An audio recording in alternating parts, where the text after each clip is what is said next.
რაც არ უნდა იყოს მზად ვარ ნებისმიერი განაჩენისთვის. 1, 2, 3, 4 წელი იქნება არ აქვს მნიშვნელობა ციხეში წასვლისთვის. არც ერთ შემთხვევაში არ უნანობ ჩემ გადაწყვეტილებას, რომ დგარიყავი 4 ოქტომბერს იქ. ბრძოლა უნდა იყოს ბოლომდე, ბრძოლა უნდა იყოს უკომპრომისო და მხოლოდ უკომპრომისო ბრძოლა მოგვიტან შედეგს.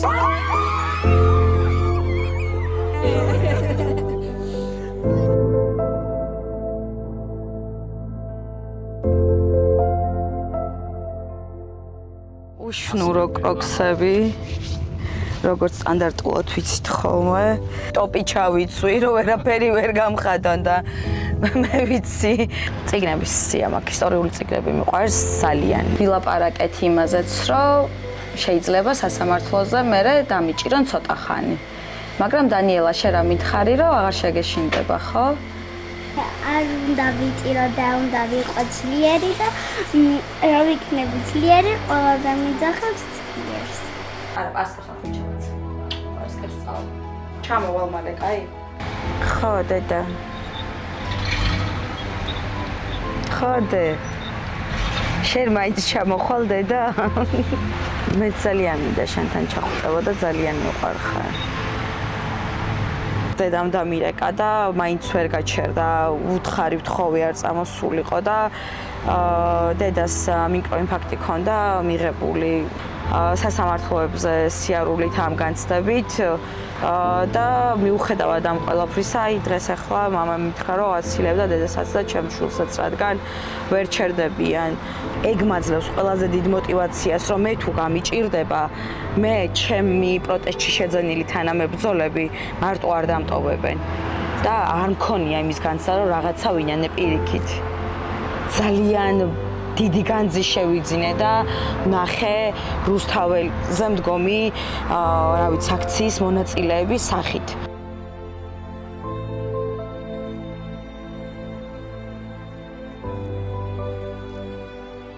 არანაირი ესეთი ამბიციები ცხოვრებაში, თუნდაც პოლიტიკური თვალსაზრისთან მქონია, ჩემი ოცნება იყო თავდაცვის ძალებში ყოფნა. თუმცა დაიწყო მერე ისევ ეს ყველაფერი, ეს ისტორიები და ჩავთვალე, რომ სამოქალაქო ჯარისკაცობა იყო ჩემი ვალდებულება. დავტოვე სამსახური, მაშინ საჯარო სექტორში, ცესკოში მუშაობდი. ვერაფერმა ვერ გამაჩერა, ვერც ფინანსურმა წნეხმა, ვერც დაშინება, ვერც მოკრთავამ და ალბათ ისეთი რაც ეგონათ, რომ გამაჩერა და დილის 5-ის ნახევარზე ჩემს შვილთან ერთად, ჩემ შვილის თვალწინ ჩემი დაკავება იყო.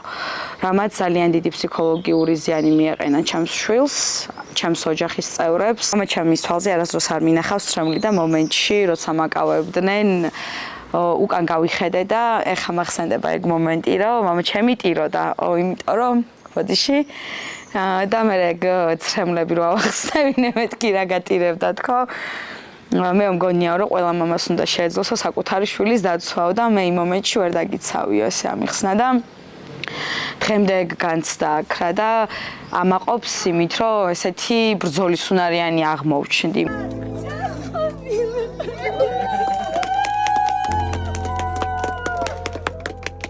რომ გამოვიდა დედიკო, რომ დაიწყეთ ირმე. იმიტომ რომ მეთქი ცუდად რატო გეკონა რომ ცუდად მეკცავდნენ და პოლიციელები? პოლიციელები სუცუდები არიან. 27 ივნის საგდანის დაბადების დღე და მოკლედ ელოდება და დაგეგმა უკვე როგორ უნდა გავატაროთ ეგ დღე ერთად. 8 წლის ხდება დანიელა. ზაზა!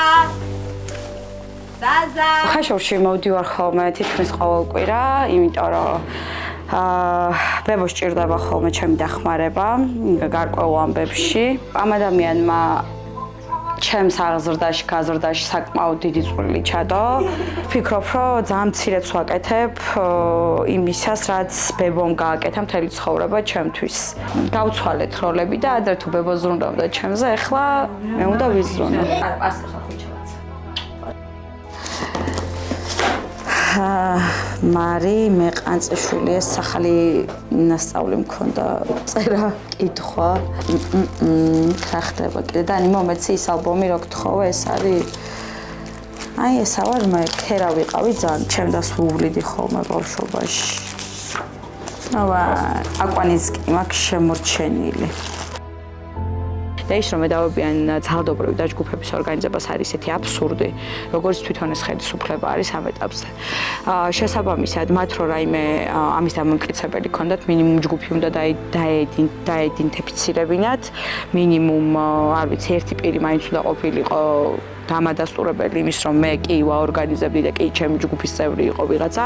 ის ვინც მიღებდა საბოლოო ჯამში სამხრეთ კამერით მისივე ნარატივი იყო, რომ დაბლა ქალებს ურტყავდნენ და ჩვენი დახმარება სჭირდებოდათ. მას თავად გავუწიე პირველადი დახმარება, როდესაც გაზი გაუშვეს და ცუდად იყო, ვეღარ სუნთქავდა, არ ვიცი, კუდამორიელის ამბავი იყო საბოლოო ჯამში სულხან-საბასი გავიდა, დავეხმარე და თურმე რაღაცაში ჩემი გამოჭერანდომებია და აბსურდი ვიდეო გადაიყო და დადო, რითაც საბოლოო ჯამში მე დამაკავეს 17 ოქტომბერს. არც ერთ შემთხვევაში არ უნანობ ჩემ გადაწყვეტილებას, რომ დგარიყავი 4 ოქტომბერს იქ. ეს ადამიანები საკუთარი უფლებებისთვის იყვნენ გამოსული, უკეთესი ცხოვრება უნდათ თავიანთი შვილებისთვის, თავისთვის, თავიანთი შვილებისთვის უნდათ უკეთესი ცხოვრება და იმიტომ იყვნენ გარეთ გამოსული. მიუხედავად იმისა, რომ ძალიან რთული იყო ისინი შიგნით და მე გარეთ და ყოველი პროცესისას ეს არ ვიცი, დანაშაულის გრძნობა ჭამდა, ყოველთვის ვცდილობდი, რომ ეს დანაშაულის გრძნობა რაიმეთი გამომესწორებინა.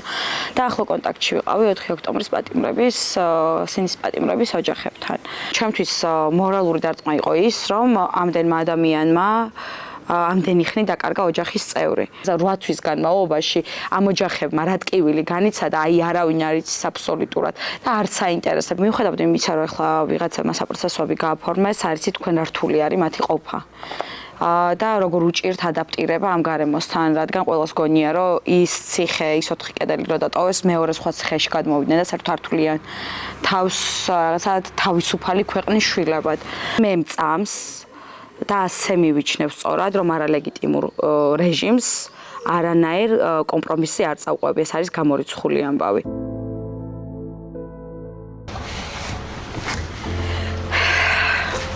ხალხი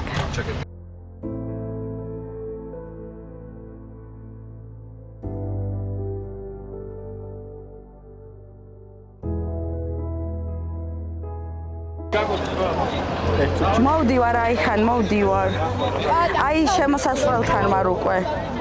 ცოტა წახვრი ვერ ჩავწერთ. მთელი დარბაზი გელოდებითა და უცბად. მოიცა ჯარი ხო? ერთი წამი.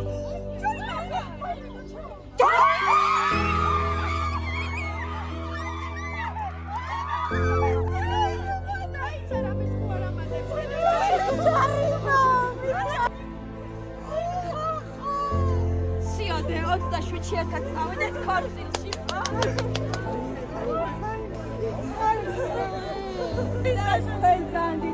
მადლობა.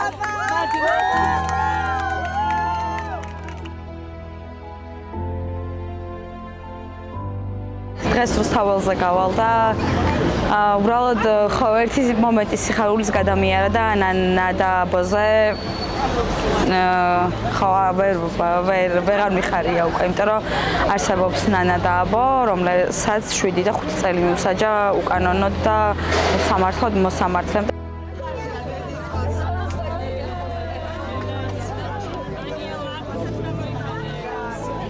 დაბადების დღეზე აუცილებლად გავერთობით ერთად გავატარებთ მაგ დღეს. ეს იყო დანიელას სურვილი და აუხდა.